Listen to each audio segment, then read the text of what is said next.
Hello and welcome to an episode of Fun Times in Statistics. My name is Rochelle Barr and I will be helping you learn how to do some descriptions of categorical data in Minitab Express today. So I like to rather than think of this as describing as more of like summarizing.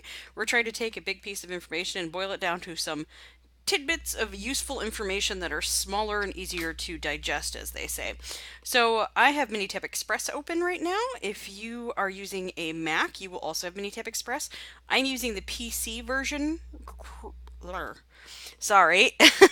Right now, I would say that it's about the same, just so you know, but there will be a couple places where it might look a little bit different. I believe the buttons look slightly different for the Mac version, but unfortunately I do not own a Mac. Debated on buying one, but it's kind of silly to buy one just to make these. So your ribbon will look slightly different, but all the buttons will be the same. It's just a matter of finding them so that it matches. So the first thing to notice is that Minitab Express always opens with the options to watch the introductory video to Minitab Express. If you have not done so, I suggest you do so to make your life a little bit easier with this class.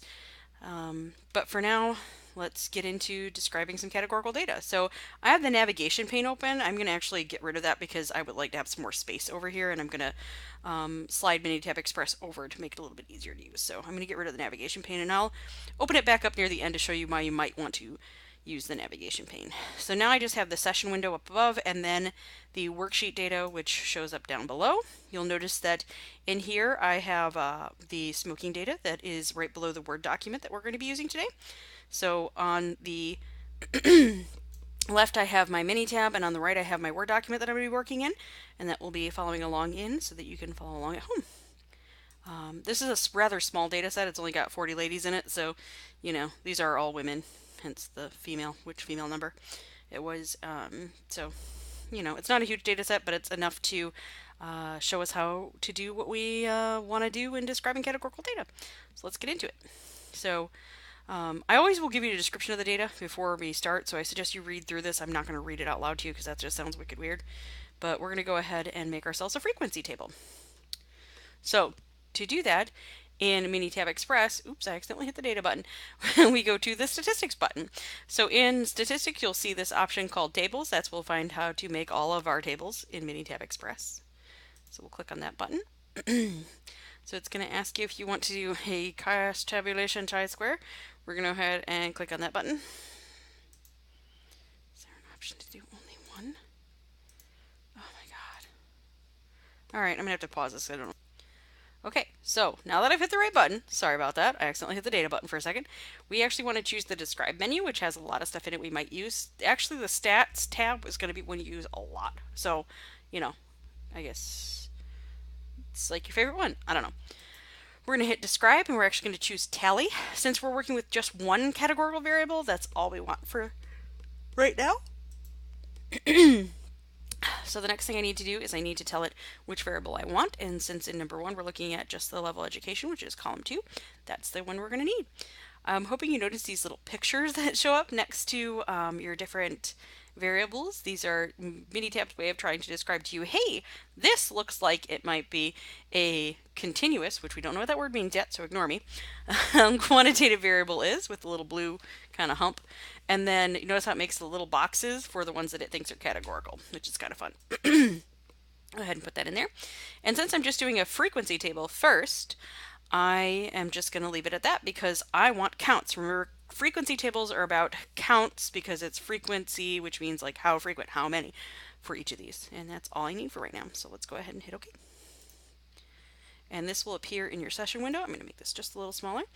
Minitab is actually British, so one of the unusual things about it is it doesn't always use the same words that we use. So for instance, it doesn't like to use the word total for your totals, so instead it uses N for number in sample, or number of data pieces that you have, or number of cases if you rather. So this is our table. I'm going to go ahead and copy that over to our Word document to answer the first question. Now notice where I clicked my mouse so that I would get the entire table, not like down here where I'd only get like one row. Minitab is a little picky about this sometimes. So, and you have two options. You can copy it as a table, which is that first option, or you can copy it as a PNG, which is it saying I want to copy it as an image. I'm actually going to do that one first, so I can show you what it looks like as an image. Sometimes the image one turns out a little bit better. Paste. just because sometimes when you paste it as a table, and I'm going to do that for the second one, it it just formats things weird. So if you're having trouble getting it to format and look nice, you can always use the image option. All right. So now let's make a relative frequency table. So for that, what I'm going to do it actually as a table. So there's only one difference you need to make. We go back to describe, we go to tally, and then I'm still doing level of education, so I need to put that in there. Oh, if these now don't show up for you, you might need to click into the white variable box first to get the ones to show up on the left, just so you know. Remember, when we're doing relative frequency, we're doing frequency relative to a total. So count relative to a total. And the total I'm using is the total n number of things that I'm looking at. So I want to use percents. We don't want to use cumulative percents because that's like accumulation or accumulating. I'm going to uncheck the counts button because if I left the counts button checked, I would actually produce both of them at the same time. But I'm asked to do each table individually, hence the word table. So that's what I'm up to. Let's go ahead and hit OK. And there we go. Now you might be thinking, oh my gosh, the thing I just did disappeared. So I don't know, what if I still needed that first one? Well, I'm getting off track. How do you get it back? Well, I'm going to go back to the home menu and I'm going to click on the navigator button. There is your original first one. So it'll navigate you between the options here. And when you make this full screen, I'm sorry, I'm doing side by side, so this is a little hard on my computer. You can actually read out what it's actually doing by making this a little bit bigger, and it's not too bad, but there you go. I'm going to click on the second one, and that's the one I want. So this time I'm going to copy it as a table, so I'm just going to choose copy. And again, I am right-clicking. So for those of you using a Mac, you'll need to hit the, oh my god, what's the name of that button? The command button or the function button, and then click depending on which version of Mac you have. I'm going to unclick the navigator because it just takes up too much space when you're trying to see everything. So let me hit enter. And then I'm going to paste in my table, which actually that time it didn't paste that bad. My table doesn't look too bad. It has this awkward tally thing that I don't really need, so I'm going to get rid of that. There we go. So there's a better looking table using the table options from Minitab rather than using the image. And again, you can sort of do whatever you prefer for that. I kind of like how the image looks for this. Looks kind of nice. Let me put number 2 down below. So next up, instead of doing a numerical summary, aka a table, which is what we just did, we're going to start doing visual summaries. So I'm going to make 2 different charts. So for number 2, I'm going to actually make a bar chart of the level of education. One of the things that's nice about Minitab is all the charts and graphs are all located in the same spot. Graphs. Yay! And the other thing that's nice about the graphs is that if you notice, not only does it say the name of the graph, but it also gives you an image of it, so that if you forget what the name is, but you remember kind of what it looks like, you're still pretty safe. So we're just going to do one variable, level of education. So I want counts of unique values, and I want a simple one. This is the one you want to choose if you're just doing one variable. Simple, just one. We'll get into the other one later. Okay, so I want to do level of education, and again, if you don't have any variables pop up on the side box here, make sure you click into this box first. Sometimes it has a habit of not showing these until this gets clicked in, just in case, you know. So if you're like, oh my god, I have no variables, you do have them, you just gotta, you know, click in the little box. Good times. One thing I don't like about Minitab Express is there are no options here. I'm stuck with whatever default stuff it gives me for this, so here's open. There is our graph, nice and simple. Woohoo. It also always will give you this lovely summary of statistics, in case you care. Fun facts. We only want the graph though, so we're going to go to the graph, and there's a couple different things you can do to the graph. There's the layout option. If you want to click on this, hold on. Oh, come on. There we go. If you want to change the order of it, this is kind of nice. One of the people I work with is real insistent on the fact that all graphs need to be either increasing or decreasing. So he would always say, hey, choose one of these two, not, you know, default ordering. And you can also change the orientation if you want to. The other thing that you can do is you can hit the graph element button. And this is kind of nice. This will change some of your settings if you want to give it a subtitle, footnotes, da da da da. The one thing I like to do with this is the data labels. Notice how that puts the numbers up above, which is nice because if you couldn't, sorry, let me go back over to this. Make this just a little bit bigger. So say you were trying to read the PhD column and you did the thing that everybody does where you're like, okay, how high is this box? And you run all the way over here and you're like, 4? Or is it 2? Or is it 3? I can't really tell. Let me get my ruler. Just kidding. It's on a computer screen. Don't do that. So the table labels will help you with that because this number that appears on the top of the box is the actual value. If you forget that, you can also, if you haven't noticed, if you hover over a box, it gives you the value as well. So that's helpful. However, when you copy the image over to Word to do your answers to stuff, it loses this hover over extra capability. So that's kind of unfortunate. So I like to do the data labels for that reason, to make it a little bit easier for me to read. So let's go ahead and copy this over. One other thing I was going to say is those two buttons you saw appearing on the side that allowed me to mess with my chart, they only appear once you click somewhere in the gray space in the chart. Okay, so just so you're aware. So if you want to mess with your settings, you can't do it unless you actually click on the graph itself. So be careful with that. Sorry, my nose is running a little. I'm fighting a cold. Let's see. So they ask you, hey, using your results, how many of these females have a master's degree as their highest level of education? Well, there are, where's master's? 9. There are 9 that have a master's degree. Oh, to do this next one, I'm going to lose my graph, so I'll have to use the one on the left. All right. So, using your results, what level of education occurs the least often and how many females have this education level? So you look at your boxes, and this is the strength of a bar chart. It's real quick to see which is the biggest group and which is the smallest because you just look at your heights, and it's very easy and fast in comparison. You can say these two are fairly similar. Comparison is nice because it gives you something easy to describe. Oh, this is the smallest. Oh, this is the largest. Clearly these two groups are different, and so forth. So it's nice, quick, and easy to recognize patterns and stuff like that using your visual skills rather than waiting to see if the numbers say so, which is kind of nice. So what do I want to say? PhD is the least occurring. Oops. Two does. Oh gosh. I've been talking too much today. And only 3 females have a PhD. I can relate to that. I'm going to say it. I hate it. Nope, I'm not doing it. Have one. That's better. Okay. I was the only female in my PhD program, which I found super weird.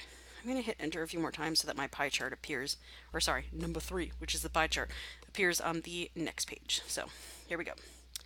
All right, so now we're going to use Minitab to make a different type of chart, the pie chart. It's probably the most popular chart of all, just so you know. So I've got some extra requirements to this pie chart, and I'll show you why in a minute. So I'm going to do a bad pie chart first, and then I'm going to show you why you might want to include these because it makes things nicer. So we're going to go up to pie chart. We want to do counts of unique values. We want to do level of education. We're going to go ahead and hit OK. Looking simple right now, right? Ah, this is so nice. Okay, so this is a major difference between Minitab Express and regular old 18 Minitab. It doesn't automatically draw these in regular Minitab, so you might be left to ask yourself, how big is this red piece? Does it look like a third? Because this would normally not be here to tell you, oh, it's about 27%, which is kind of nice. Now, the one thing this is missing is it doesn't have the category names on here. I have the percent and the drawn line. So I'm going to click into here, and once again go to, oh, come on, there we go. Slice labels. Oh, no, it's not going to let me do that. Well, that's a bummer. Huh. That must be, oh, no, wait, there's an arrow, sorry. For a moment, I was like, oh, will this version of Express not let you do it? I just updated before this video, so I was really worried that something would be different, and everything so far has been the same. This was different. Usually once you select slice labels, it gets weird. Anyway, don't worry about it. So there's category name for you to click on to make sure that you have the categories labeled as well. So you notice immediately flops the category names in here. So why would you do that? Well, when you're making pie charts that have more groups than this, like lots of little groups, they might overlap a little bit. So imagine if this was 2 groups and they were both really small, these might be too close together. So what you'll want to do is you'll want to grab these and move them around a little bit. It doesn't let me do that anymore. Well, that's annoying. Okay, it used to be that you could grab these and move them. Anyway, so now that you have it labeled like this, you don't really need the legends. You can also turn that off if you want to, but we're good enough. Let's go ahead and copy this.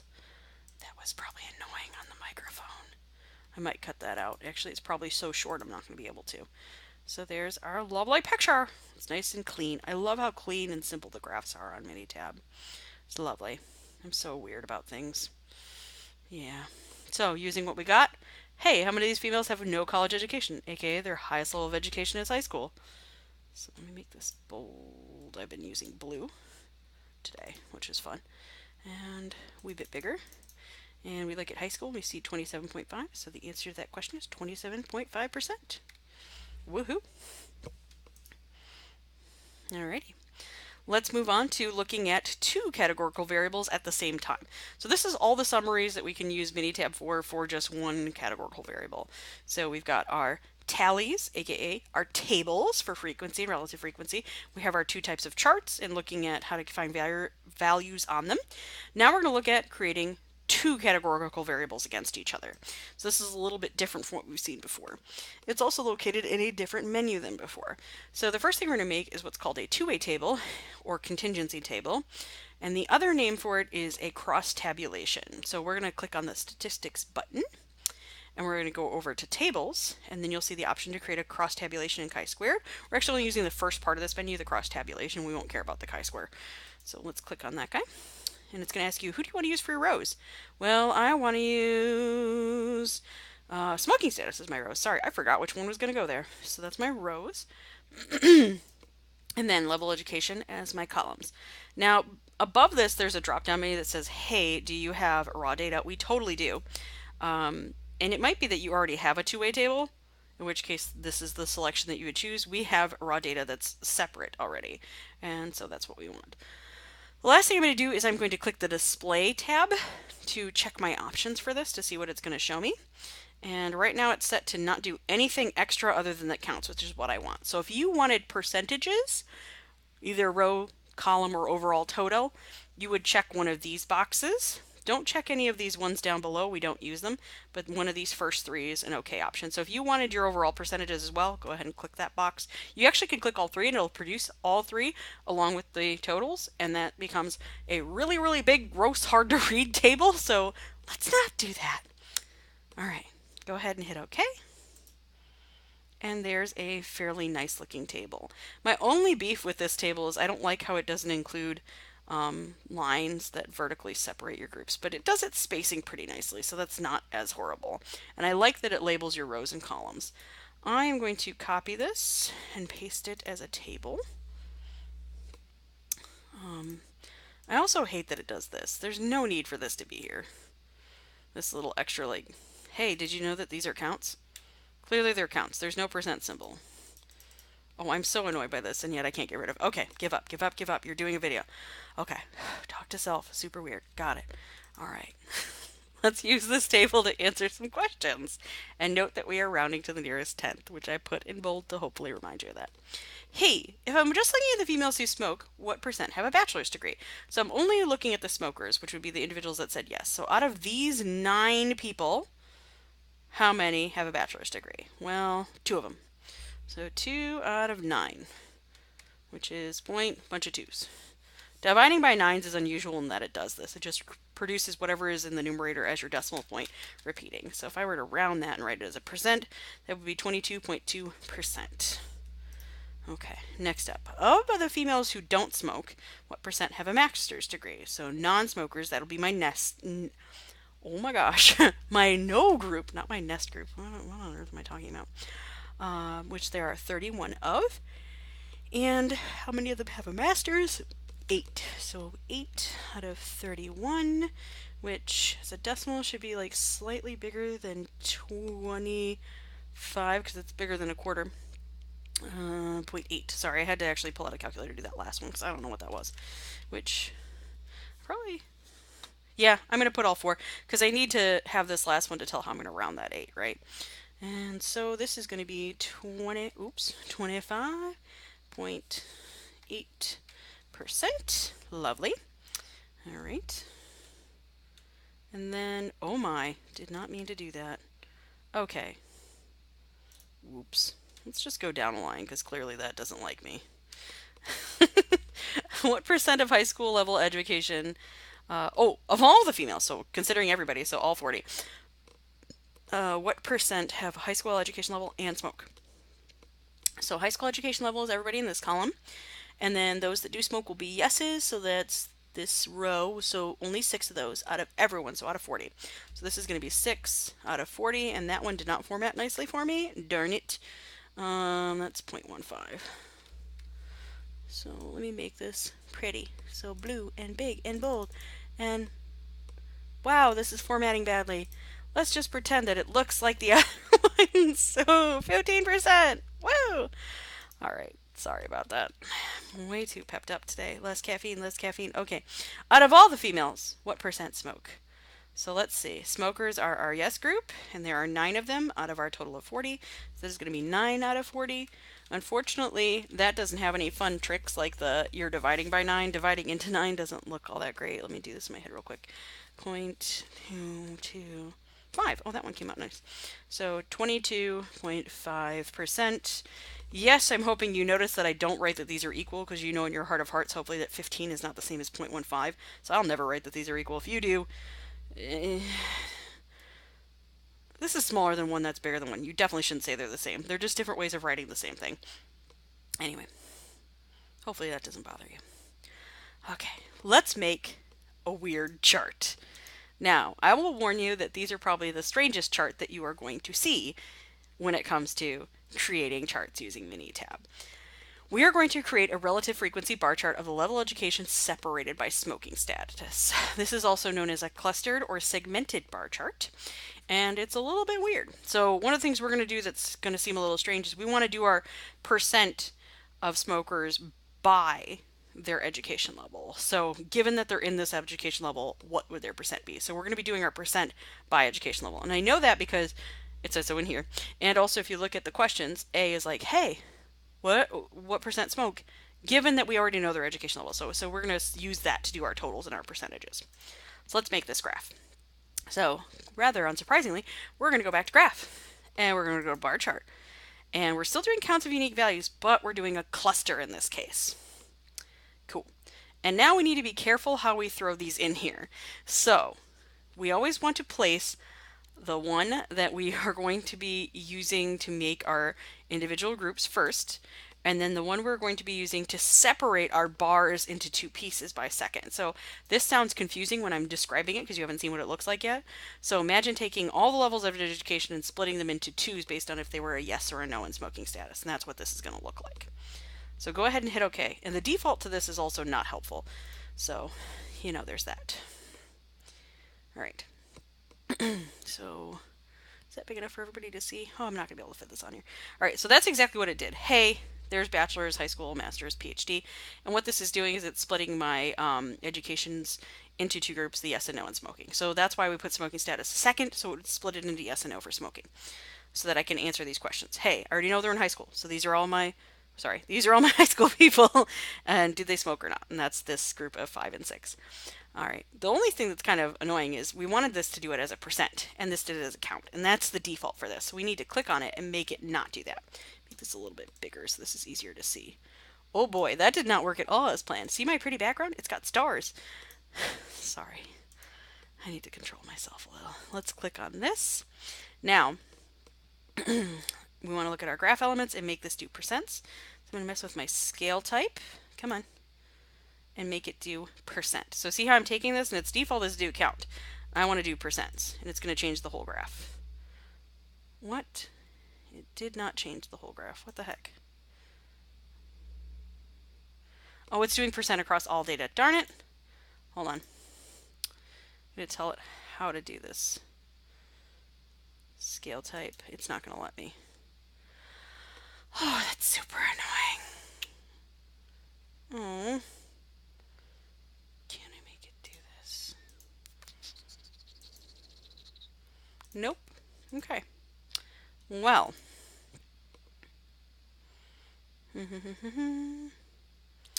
This is not as nice as Minitab 17 because it's only able to do my percent across all data. Darn it. So it's not doing it by group. So when it's when it's calculating my percent for no, it's only calculating it for the no group. So it's not doing the percent out of just the bachelors. So that's not helpful. So I'm going to copy this graph over even though it's not what I want. And that means I'm going to have to calculate it manually using that table. Darn. That's not helpful. Poop. Okay, so let me move this back over because this is going to get a little complicated. This is not snapping correct. There it goes. All right.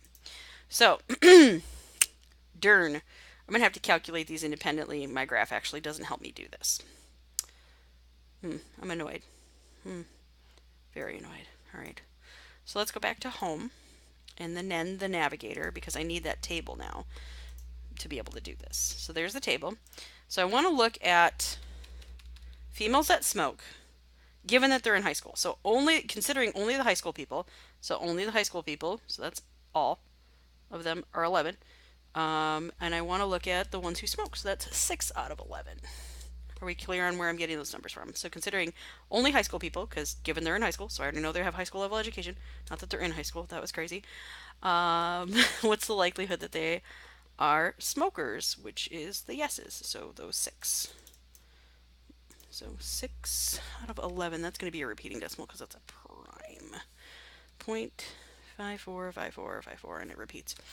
Or 54.5%. That's a little obnoxious. Those of you who are annoyed by this and want to see what it would look like if it did it correctly, watch the very end of the regular Minitab 18 video. It's a little annoying that Express doesn't do that anymore, but you can still calculate these by hand. Unfortunately, that means that graph is like mega unhelpful. Okay, we want to look at non-smokers, given that they have a bachelor's degree. So looking only at bachelor's degrees, of which there are 17, another prime, that's fun. How many females don't smoke? So the no group, 15 out of 17. So this is also going to be a repeater, but it's pattern. No, this one doesn't repeat because of what 15 does. Don't worry about me and my fun with fractions time. I don't know. I got to do something to make it interesting. 0.88.23. Oops, that is not a 3. And why do I have so many decimals? That's what I get for looking down for 2 seconds to find the button on my keyboard. Woohoo! Okay, so that's 88.2%. All right. So one of the unfortunate things is that without being able to do group percentage, but doing total percent instead, you can't notice a nice pattern here. But you can kind of see what's going on a little bit. So I'm hoping you notice that the no group is always a significantly larger percentage than the yes group. And the only time it's even close to being the same is high school. But because I'm not doing the percent by the categories, but instead doing it across all data, as this indicates, you're missing the pattern here, because what's interesting is when you do it by size, so accounting for the fact that I have more bachelor's degree than I do have PhDs, so doing it by the size of those groups, these, the bachelor's, master's, and PhD, look the same. They're like the same percentages for the S's and the No's. And the only one that looks different is the high school group. And that's why it becomes interesting, because clearly that category is behaving differently from the rest of them, which you can't really observe from this graph because they're all different sizes. Sad but true. Okay. Well, I hope this video helped you understand how to do some summarizing of data using both visual, numerical, and tabular methods. If you have any questions, don't be afraid to, contact me. Have a good afternoon or morning. I actually have. Bye.